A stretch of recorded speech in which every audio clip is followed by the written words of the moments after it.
Hi, ഇന്നൊരു ചെറിയ lunch വ്ളോഗാണ് കേട്ടോ. അപ്പം നമ്മൾ ഇന്നത്തെ ഫുഡ് എന്ന് പറയുന്നത് ചിക്കൻ ബിരിയാണിയാണ് കേട്ടോ. അപ്പോൾ നമുക്ക് ചിക്കൻ ബിരിയാണി എങ്ങനെ ഉണ്ടാക്കാം നോക്കാം. അതിന് മുന്നേ നമ്മുടെ ചാനൽ എല്ലാവരും സബ്സ്ക്രൈബ് ചെയ്ത് സപ്പോർട്ട് ചെയ്യണം കേട്ടോ. അപ്പോൾ നമുക്ക് ചിക്കൻ മസാല തേക്കാം. ആദ്യം ഒരു പാത്രത്തിൽ മുളക് പൊടിയും മഞ്ഞൾപ്പൊടിയും കുരുമുളക് പൊടിയും ഗരം മസാലപ്പൊടിയും ഇഞ്ചി വെളുത്തുള്ളിയും പച്ചമുളകും കൂടിയിട്ട് ചതച്ചെടുത്താണ് കേട്ടോ. അതും കുറച്ച് ഓയിലും കുറച്ച് സുറുക്കൊക്കെ ഒഴിച്ചിട്ട് നമ്മുടെ കഴുകി വെച്ചിട്ടുള്ള ചിക്കൻ അതിലിട്ട് നന്നായിട്ട് നമുക്ക് കുഴച്ചെടുക്കാം കേട്ടോ. നന്നായി മസാല പിടിക്കണ വരെ നന്നായി കുഴച്ചെടുക്കാം. അത് കഴിഞ്ഞ് നമ്മൾ വേറൊരു പാനിൽ എണ്ണ ഒഴിച്ചിട്ട് അതിൽ നമുക്ക് ഈ ബിരിയാണിക്ക് ബിരിയാണിയുടെ മേലെ ഇടാനുള്ള നമ്മുടെ ഉള്ളിയും ക്യാരറ്റും വറുത്തെടുക്കാം കേട്ടോ. ക്യാരറ്റ് ഞാൻ മുന്നേ ബിരിയാണി ഉണ്ടാക്കുമ്പോഴൊന്നും വറുത്തിട്ടിട്ടില്ല. അത് നമ്മൾ ചോറിൽ മാത്രമാണ് ഇട്ടിരുന്നുള്ളൂ കേട്ടോ. പക്ഷെ ഇപ്പം ഞാൻ എൻ്റെ ഒക്കെ പറഞ്ഞിട്ടാണ് ഞാൻ ഇങ്ങനെ ചെയ്ത് നോക്കിയത്. പക്ഷെ നല്ല അടിപൊളിയാണ് കേട്ടോ. നല്ല വേറൊരു ഫ്ലേവറായിരുന്നു ചിക്കൻ ബിരിയാണിക്ക്. നല്ല സൂപ്പർ ടേസ്റ്റായിരുന്നു കേട്ടോ.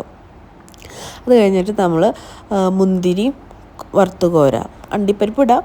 നമ്മുടെ കയ്യിൽ അണ്ടിപ്പരിപ്പ് ഇല്ലാത്തതുകൊണ്ടാണ് കേട്ടോ അണ്ടിപ്പരിപ്പ് ഇടാത്തത്. അപ്പോൾ നമ്മൾ മുന്തിരിയും നമ്മൾ വറുത്തെടുക്കുകയാണ് കേട്ടോ. അത് കഴിഞ്ഞിട്ട് ആ ഓയിലിൽ തന്നെയാണ് നമ്മൾ ചിക്കൻ പൊരിക്കുന്നത്. അപ്പോൾ അത് കഴിഞ്ഞ് ചിക്കൻ നമ്മൾ ഓരോന്നായി വെക്കുക. ഇത് ചിക്കൻ്റെ കാലും സ്ട്രിംസും നമ്മൾ സെപ്പറേറ്റ് വാങ്ങിയതാണ് കേട്ടോ. ഫ്രോസൺ ആയിട്ടുള്ളതാണ്, ഫ്രഷ് ചിക്കൻ അല്ല കേട്ടോ അത്. അപ്പോൾ അത് നമ്മൾ പൊരിച്ചു. അപ്പോൾ ഇങ്ങനെ തട്ടിക്കൂട്ടുള്ള ബിരിയാണിയൊക്കെയാണ്, പക്ഷെ നല്ല അടിപൊളിയായിട്ട് ഇപ്രാവശ്യം വെച്ച ബിരിയാണി സൂപ്പറായി എന്നാണ് ഇക്ക പറഞ്ഞത് കേട്ടോ. നല്ല സൂപ്പർ ബിരിയാണി ആയിരുന്നു. അപ്പോൾ കുറച്ച് വേപ്പിൻ്റെ ഇലയൊക്കെ ഇട്ടിട്ട് നമുക്ക് ചിക്കൻ പൊരിച്ചെടുക്കാം കേട്ടോ.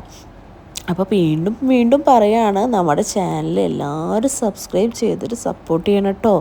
നിങ്ങളൊക്കെ സബ്സ്ക്രൈബ് ചെയ്ത് സപ്പോർട്ട് ചെയ്താലല്ലേ നമുക്ക് മുന്നോട്ട് പോകാൻ പറ്റുള്ളൂ.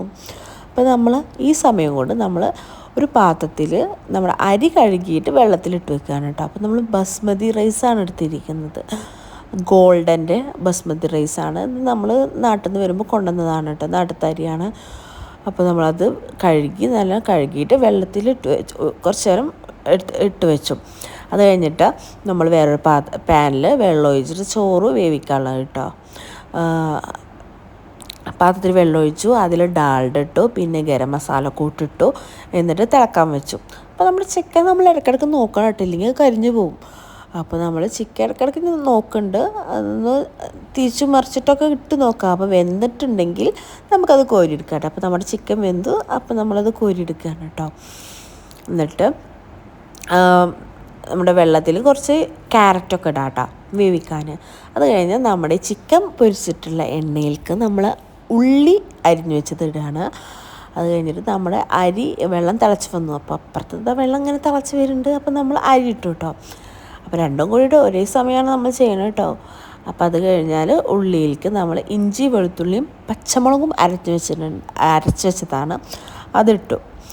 നന്നായിട്ട് ഇളക്കി കൊടുക്കുക കേട്ടോ. കുറച്ച് ഉപ്പിട്ടിട്ട്, ഓൾറെഡി അതിൽ കുറച്ച് ഉപ്പുണ്ടാവാൻ സാധ്യത ഉണ്ട്, ആ ചിക്കൻ പൊരിച്ചതിൻ്റെ മസാലയായിരുന്നു. നമ്മൾ കുറച്ച് ഉപ്പ് നോക്കിയിട്ട് ആവശ്യത്തിനുള്ള ഉപ്പിടുക, കുറച്ച് ഗരം മസാലപ്പൊടി ഇടുക, കുറച്ച് തക്കാളി അരിഞ്ഞ് വെച്ചിട്ട് അതിടുക. എന്നിട്ട് നന്നായിട്ട് ഇളക്കി കൊടുക്കുക കേട്ടോ. അപ്പോൾ നമ്മുടെ ചോറ് നമ്മൾ ഇടയ്ക്കിടയ്ക്ക് നോക്കി കൊടുക്കട്ടിട്ടാ. എങ്ങാനും വെന്ത് പായസമായാലോ. പക്ഷെ അത് തീരെ വെന്തിട്ടില്ല, വേവ് കൂടുതലുള്ള അരിയാണ് ബസ്മതി റൈസ്. അപ്പോൾ നമ്മൾ അത് കഴിഞ്ഞിട്ട് നമ്മുടെ മസാലയിലേക്ക് കുറച്ച് തൈരിടാം. ബിരിയാണി മസാലയിൽ എല്ലാവരും തൈരിടില്ലേ. അപ്പോൾ നമ്മൾ കുറച്ച് തൈരിട്ടു, പുതിന ഇല ഇട്ടു, മല്ലിച്ചപ്പിൻ്റെ ഇല ഇല്ല കേട്ടോ, അത് കാരണം ഇടാഞ്ഞ് നമുക്ക് മല്ലിച്ചപ്പ് ഇടാം കേട്ടോ. അത് കഴിഞ്ഞിട്ട് ഈ ചിക്കൻ നമ്മൾ അതിലേക്ക് ഇട്ടു. എന്നിട്ട് നന്നായിട്ട് ഇളക്കി കൊടുക്കുക കേട്ടോ. എന്നിട്ട് മൂടി വെക്കാം കുറച്ച് നേരം. എന്നിട്ട് ഇളക്കി കൊടുക്കാം. നമ്മുടെ ചോറ് ഞാൻ നോക്കണ്ട കേട്ടോ, നമ്മുടെ ചോറ് അങ്ങനെ വെന്തിട്ടില്ല. ഇപ്പോൾ ഇതാ വെന്ത് കിട്ടി. അപ്പോൾ നമ്മളത് ഈ ചിക്കനിലേക്ക്, മസാല വെച്ചുള്ള ചിക്കനിൽ ഡയറക്റ്റ് ഞാൻ കോരിയിട്ട് അതിലേക്ക് തന്നെ ഇടുന്നുണ്ട്. വേറെ പാത്രത്തേക്ക് ഇടുകയൊക്കെ ചെയ്യാം, പക്ഷെ ഞാൻ ഡയറക്റ്റ് ഇതിലേക്ക് തന്നെ കോരിയിടുക കേട്ടോ. എളുപ്പപ്പണി നോക്കിയതാണ്, കുഴപ്പമില്ല. എന്നിട്ട് അത് കഴിഞ്ഞിട്ട് നമ്മൾ ഈ വറുത്ത് വെച്ചിട്ടുള്ള മുന്തിരിയും ക്യാരറ്റും ഉള്ളിയും ഒക്കെ ഇട്ട് ഡാൽഡ കുറച്ചിടുക, പിന്നെ നെയ്യിടുക. എന്നിട്ട് ഞാൻ വേറൊരു സംഭവം, ഈ ചിക്കൻ തന്നെ കോരിയെടുത്ത് ഈ പൊരിച്ച ചിക്കൻ ഈ മസാലയിൽ കുറച്ച് കുറുകിയിട്ട് ഓയിൽ വന്നിരുന്നു, ആ എണ്ണ അത് ഞാൻ കോരിയെടുത്തിൻ്റെ മുകളിൽ വെച്ചിട്ടുണ്ടായിരുന്നു കേട്ടോ. അപ്പം എന്നിട്ട് കുറച്ച് നേരം നമ്മൾ മൂടി വെച്ചു ദമ്മിടാൻ ലോ ഫ്ലെയിമിൽ. അത് കഴിഞ്ഞ് നമ്മുടെ ചിക്കൻ ബിരിയാണി റെഡി ആയിട്ടോ. നല്ല സൂപ്പറായിട്ടുള്ള ടേസ്റ്റുള്ള ചിക്കൻ ബിരിയാണി. എല്ലാവരും ഒന്ന് ട്രൈ ചെയ്ത് നോക്കണം കേട്ടോ. സബ്സ്ക്രൈബ് ചെയ്യാൻ മറക്കല്ലേ.